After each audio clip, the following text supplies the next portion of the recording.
Rebonsoir, toujours dans les salons de la préfecture avec Agnès Marion, candidate du Front National sur le canton de Vaugneray. Vous avez réussi à vous qualifier pour le second tour comme nombre de vos candidats puisque vous serez présent sur 12 seconds tours sur les 13 cantons possibles. Vous nous évoquiez sur notre antenne cette semaine la possibilité de gagner un ou deux cantons. Ça paraît quand même compromis ce soir. Non, écoutez, je pense qu'il y a encore beaucoup de choses à jouer. On a fait une campagne de premier tour, on se lance dans une campagne de deuxième tour. Il y a une très forte abstention, donc il y a un vivier de voix qui se trouve chez ces abstentionnistes. Je n'ai pas encore regardé au détail la manière dont se disposent ces voix, mais il me semble qu'on n'a pas forcément fait le plein de toutes les voix qu'on avait engrangées aux dernières présidentielles. Donc il y a des gens qui ont déjà voté Front National, qui ne sont peut-être pas forcément retournés aux urnes sur ce scrutin. Et donc c'est ces gens-là qu'il va falloir mobiliser pour leur rappeler combien il est important de venir voter dimanche prochain afin de changer le sort de ce département et plus largement le sort de la France. La vague FN qui était attendue pour ce soir a finalement été de moindre ampleur que ce qui avait été annoncé dans les sondages. C'est une déception pour vous ?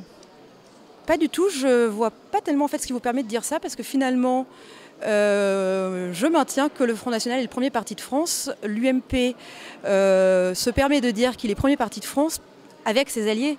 Il est premier parti de France s'il adjoint à ses voix les voix de l'UDI, du Modène, d'Hiver Droite, parfois même Debout la France. Voilà, il n'est pas premier tout seul, il est premier avec des alliés et nous sommes premiers tout seuls. Donc nous sommes toujours le premier parti de France et nous avons... Ça dépend des chiffres, parce qu'il y a des chiffres qui annoncent le FN à 24 et l'UMP à 27. Oui, enfin, je pense que très largement, on maintient cette progression. Je pense qu'on peut vraiment parler de vague bleu marine, qu'on fait des très beaux scores. On fait des très beaux scores dans le Rhône, mais on fait également de très beaux scores sur toute la France. Et honnêtement, pour nous, cette soirée a un goût de victoire, pas autre chose. Même si c'est un coup d'épée dans l'eau dimanche prochain ?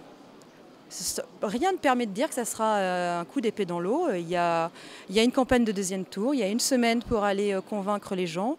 Et on ne peut pas obérer du vote des électeurs le week-end prochain. Ils sont encore tout à fait libres et donc on tirera les conclusions. Que vous pouvez gagner des cantons dimanche prochain dans le Rhône, lesquels ? On peut gagner des cantons, on peut gagner le canton de l'Arbrel. Je n'ai pas épluché les chiffres de manière très fine, mais oui, il y a des cantons.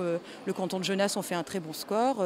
Voilà, il y a une campagne de deuxième tour à faire et vraiment un vivier d'abstentionnistes, de gens qui ne sont pas allés aux urnes et qui ont des choses à dire et qui ont le droit de le faire, voire le devoir de le faire, donc qu'il faudra aller chercher pour leur demander de donner leur position. Et je suis sûre que s'ils donnent leur position, pour une large part, ils nous donneront raison et ils iront poser un bulletin Front National. Le canton de l'Arbrel, vous l'évoquez, c'est le seul où il y aura une configuration FN-PS au second tour.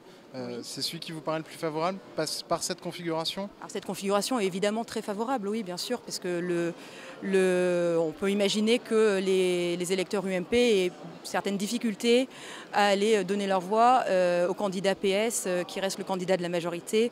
Et la majorité ne peut pas revendiquer des résultats tels qu'ils puissent attirer le vote de ces électeurs-là. Moi-même, dans mon canton à Vaugneray, j'ai une configuration qui est assez intéressante puisque je suis contre un candidat centriste, l'UMP ayant été sorti. Il me semble que ce sera intéressant de regarder ce que font ces électeurs UMP. Voilà, est-ce qu'ils vont se tourner vers le centre ? Si les électeurs UMP vont voter FN, ça veut dire que l'UMPS, ça n'existe pas ? Alors ça veut dire que l'UMPS existe au niveau des états-majors, mais qu'effectivement la réalité sur le terrain, la réalité des électeurs, il y a une porosité entre l'électorat FN et l'électorat UMP. Mais dans les appareils parisiens, l'UMP continue à avoir des positions qui sont doctrinalement tout à fait compatibles avec celles du PS. Merci beaucoup Agnès Marion, au revoir.